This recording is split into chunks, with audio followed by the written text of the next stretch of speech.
في عشوائيات مليانة فقر وضلمة، ناس بتدور على أي طريقة تعيش بيها حتى لو كانت الطرق حرام. ويلا نبدأ الحكاية.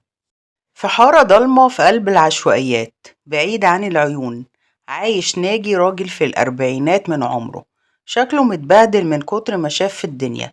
جسمه نحيل وبشرته غامقة من لف الشوارع، عينه فيها خبث ودهاء. معاه مراته منال 35 سنة، وشها شاحب من كتر هموم السنين، بس لسه فيها حتة أنوثة بتخلي الرجالة تبصلها. ناجي ومنال حياتهم ماشية، أي حاجة في أي حاجة. يوم يشتغلوا شهود زور في المحكمة عشان يطلعوا لهم بقرشين يمشوا حالهم، ويوم تاني ناجي يجيب واحد لمراته يقيم معاها علاقة غير شرعية على مرأى ومسمع منه مقابل برضه قرشين، ويوم يسرقوا بالكلمة أو الحيلة. عدى الزمن عليهم ومنال حملت وجابت ولد سموه أباظة، والولد اتربى في نفس المكان اللي هم قاعدين فيه، بين أصوات الزباين اللي بتدخل وتطلع والدخان اللي مالي المكان وكلام الناس السوقي اللي بيسمعوا طول النهار. كبر أباظة ووصل عنده 12 سنة، بس ما بقاش طفل زي باقي العيال. كان شبه راجل صغير، لسانه أطول من جسمه وإيده تقيلة ودماغه كلها خبز. كان يشوف أبوه هو بيجر الرجالة لمراته، ويشوف أمه وهي قاعدة معاهم كأنها حاجة عادية. والكارثة إنه مستغربش، بالعكس اتعلم.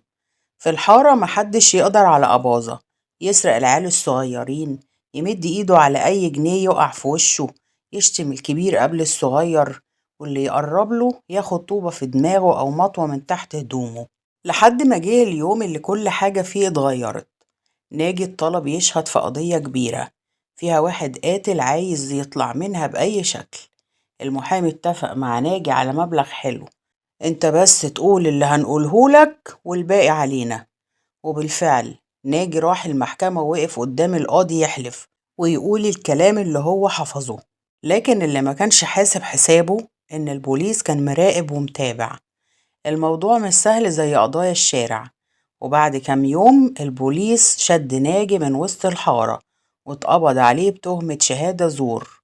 الخبر وقع زي النار على البيت، ومنال قعدت تصوت وتخبط على الحيطان، وأباظة اللي لسه مكملش 13 سنة كان واقف يتفرج.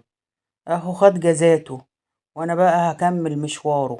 القضية خلصت والقاضي حكم على ناجي ب3 سنين سجن، ومنال لقت نفسها وحيدة ومعاها الواد الصغير ده، ما بين قلة الفلوس وسمعة مكسورة والناس اللي بدأت تبص عليهم بعيون كلها شماتة.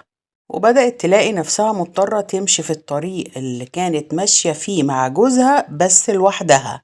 بقت تستقبل الرجالة في بيتها، والفلوس اللي بتيجي منها هي اللي بتاكل بيها وتشرب بيها هي وابنها. أباظة اللي وصل وقتها ل15 سنة كان فاهم كل حاجة. الواد كان ذكي جدا ودماغه كانت زي الكاميرا، شايفة وسامعة كل تفصيلة. في البداية كان بيتضايق ويحس إن قلبه بيتقبض كل ما يشوف راجل طالع من أوضتهم يقفل القميص وبيضحك. مرة انفجر وقال لها: هو أنا لازم أشوفك كده يا أمي؟ الناس كلها بتتكلم عليكي. منال قعدت على السرير ودموعها بتلمع في عينيها. وأنا أعمل إيه يا ابني؟ عايزنا نموت من الجوع؟ أبوك سايبنا في داهية، وأنا لو ما عملتش كده هنبات في الشارع. لكن مع مرور الوقت الصدمة ماتت، والواد ابتدى يتأقلم، بقى يشوف الموضوع كأنه عادي. ومع مرور الوقت جالهم خبر زي الصعقة: ناجي تعب جوه السجن، المرض كسر ظهره ومخفش منه. بعد كام شهر الموت جاله وارتاح. منال وقفت في الجنازة متحجرة، لا دمعة نزلت ولا كلمة طلعت، كأنها ما بقتش قادرة تحس، اللي جواها مات من زمان. بعد وفاة ناجي الدنيا فتحت قدامها من ناحية تانية، ما بقتش تقعد تستنى زبون يخبط على باب أوضتها، لأ، منال طلعت على مستوى أعلى، شقة دعارة في نص البلد. هناك الزباين أكتر والفلوس أضعاف، ومع الوقت الفلوس بقت تجري في إيديها، ولبست دهب واشترت هدوم جديدة، وبقت تمشي في الحارة والناس تبص عليها بنظرات كلها خليط من حسد واشمئزاز. أباظة كان وقتها عدى ال15 سنة، بقى مدلع نفسه آخر دلع، كل طلباته مجابة، عايز لبس ماركات يشتري، عايز موبايل جديد يجيبه، عايز يخرج مع أصحابه ويصرف. الفلوس مالية الدنيا. بس المصيبة ما كانتش في الصرف، المصيبة كانت في اللي دخله. الواد اتعرف على شلة من العيال الكبار في الحارة، علموه يشرب سجاير الأول، بعدها جرب الحشيش، بعدها دخل في سكة أوسع، سكة المخدرات. أباظة بقى بيجي البيت عينه حمرا وضحكته بايخة وكلامه متلخبط.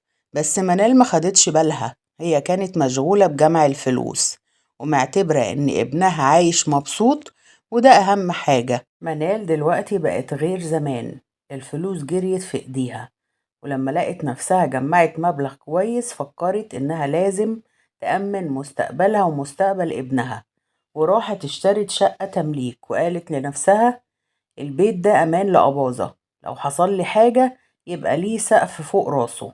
وبدون تردد كتبت الشقة باسمه. أباظة في الوقت ده كان عمره 19 سنة، شاب طويل وشكله يخوف، والفلوس في ايده عاملة زي الشرارة اللي بتشعل النار. بس ورا الضحكة والمظاهر كان غرقان في سكة تانية. وفي يوم جالها خبر وقع عليها زي السكينة، أباظة اتقبض عليه. مش خناقة في الشارع ولا سرقة صغيرة، لأ، قضية مخدرات. أول ما سمعت الخبر صرخت ودموعها نزلت غصب عنها وجريت على القسم، قلبها بيدق زي الطبول. ولما وصلت لقت ابنها متكتف وراسه مرفوعة كأنه مش عامل حاجة، والظابط ماسك محضر فيه كمية المخدرات اللي اتلاقوا معاه. منال ما سكتتش وجابت له أكبر محامي في البلد، لكن في الآخر القاضي رفض كل الدفوع وحكم عليه بسنة مع الشغل. وعدت السنة وخرج أباظة من السجن وراح على أمه اللي قعدت معاه عشان تعلمه وتقوله انتبه لمستقبلك يا ابني وبلاش الطريق اللي انت كنت ماشي فيه ده. رد عليها بكل برود وقال لها مستقبل ايه ياما؟ انا ابن واحدة بتشتغل في الحرام، فلوسك كلها وسخة، هجيب مستقبل منين؟ اتصدمت وقالت له انا عملت كده علشانك، علشان تعيش وتلاقي اللي نفسك فيه. انتي علمتيني ان كل حاجة بتتجاب بالفلوس حتى لو وسخة، وانا كملت على طريقتك. الكلام وقع على منال زي السكينة، وفجأة وشها اصفر وايديها اتلخبطت ووقعت على الارض مغمى عليها. أباظة وقف مصدوم، في الأول افتكر إنها بتمثل عشان تستعطفه، بس لما شاف نفسها مش بيتحرك كويس جاب الدكتور بسرعة. الدكتور جه وحاول يفوقها، وبعد وقت قصير فتحت عينيها، لكن ما طلعتش منها ولا كلمة. حاولت تتكلم لكن لسانها كان تقيل جدا. أباظة بص للدكتور بقلق وسأله يعني ايه يا دكتور، هترجع تتكلم ولا خلاص كده؟ لا، دي صدمة عصبية، ممكن لسانها يتفك وتتكلم تاني، وممكن تفضل كده، مفيش ضمان. أباظة اتجمد مكانه والأول مرة حس إن هو اللي كسرها بجد. وبعد ما وصل الدكتور عشان يمشي، أباظة دخل أوضة أمه وهو مكسور وقعد جنبها وقال لها بصوت واطي سامحيني يا أمي، أنا غلطان. منال بعين مليانة دموع صرخت فيه بأعلى صوتها رغم عجز لسانها، وإيديها بتشاور على الباب اخرج، مش عايزة أشوف وشك. الصدمة خلت أباظة يطلع ساكت لأول مرة. منال من اللحظة دي اتغيرت وقررت تبعد عن كل الذنوب، حتى الشقة اللي كانت جايباها سابتها، وفكرت ترجع للشقة الصغيرة الإيجار القديم اللي كانت عايشة فيها مع جوزها الأول. وبقت تصلي والتزمت واتحجبت كمان. ومع مرور الأيام بدأت ترجع واحدة واحدة تتكلم. الأول كان صوتها بيتقطع كلمتين، بعد كده لسانها اتفك شوية بشوية. والناس اللي شافوا منال غير اللي عرفوها. لبست الحجاب ومسكت في الصلاة كأنها بتتعلق بطوق نجاة، وقفلت باب أي حاجة حرام للأبد.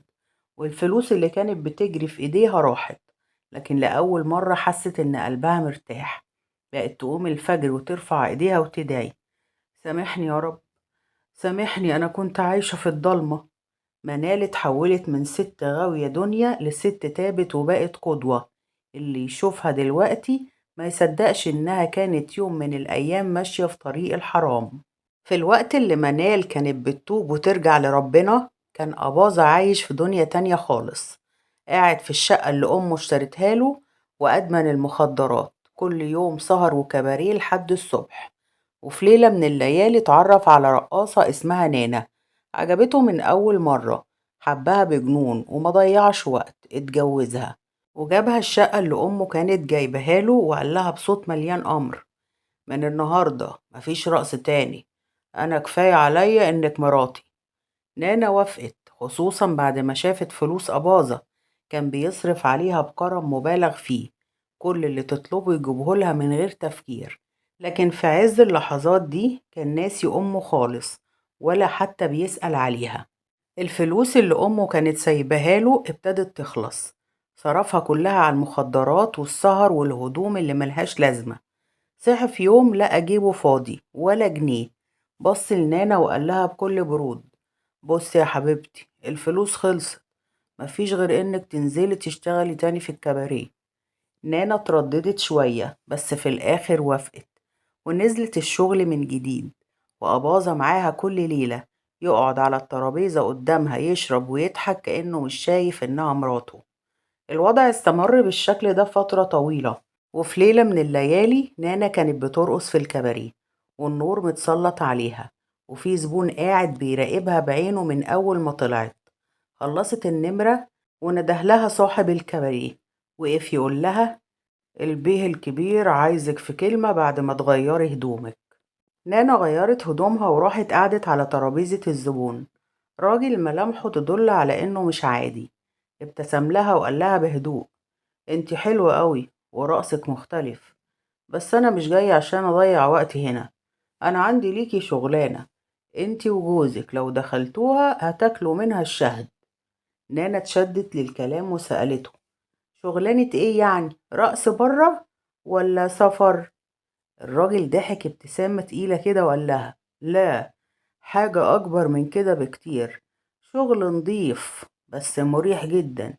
وميل عليها وقال لها بصوت واطي: الشغلانة اللي عندي مش أي كلام، تبادل أزواج، هتدخلوا معايا الدايرة دي وكل ليلة هطلع لكم آلاف مؤلفة. نانا اتجمدت مكانها وعينيها وسعت وقالت له بغضب: انت مجنون؟ ايه القرف اللي انت بتقوله ده؟ انا رقاصة بس مش للدرجة دي. وقامت من على الكرسي وهتهم تمشي، وقبل ما تمشي مسك ايديها وقال لها: على العموم فكري، انا كنت ناوي اخليكوا تعيشوا ملوك. لما رجعت البيت كانت متضايقة جدا، وحكت لأباظة كل اللي حصل. والمفاجأة الكبرى إن أباظة ما تعصبش ولا زعل، بالعكس كان قاعد هادي وبصص لها وقال لها: وإيه يعني، مش كله فلوس؟ إحنا كده كده عايشين بالحرام، مصلحة جايالنا ودهب هيخش جيوبنا وإنتي مش عايزاها. نانا اتصدمت وسكتت وهي مش عارفة ترد. إزاي يعني توافق؟ إزاي تقبل إن رجالة تلمس مراتك قدامك؟ أباظة نفخ دخان السجاير وبصلها ببرود: وإيه المشكلة؟ ما أنا من وأنا عيل كنت شايف أمي بتعمل كده، وكنت بجيب لها الرجالة بإيديا وهي راضية وأنا موافق. يعني لو كنت راضي على أمي مش هرضى على مراتي؟ تاني يوم تامر جه الكباريه وقابل أباظة، وقعدوا على ترابيزة وطلبوا إزازة غالية والدخان مال الجو. تامر ابتسم بخبث وقال له: بص يا أباظة، الموضوع بسيط بس مربح موت. احنا هنمشيها سيستم، وهتخلي الناس تدفع عشان يلعبوا اللعبة. ابتدى يشرح له كل حاجة، وأباظة كان سامع وعينه بتنور كل ما يسمع كلمة فلوس. أول خطوة، عملوا جروب على فيسبوك اسمه تبادل أزواج. المفاجأة إن الجروب اتملى بسرعة جدا، ناس كتيرة عايزة تجرب وكلهم داخلين بفضول رهيب.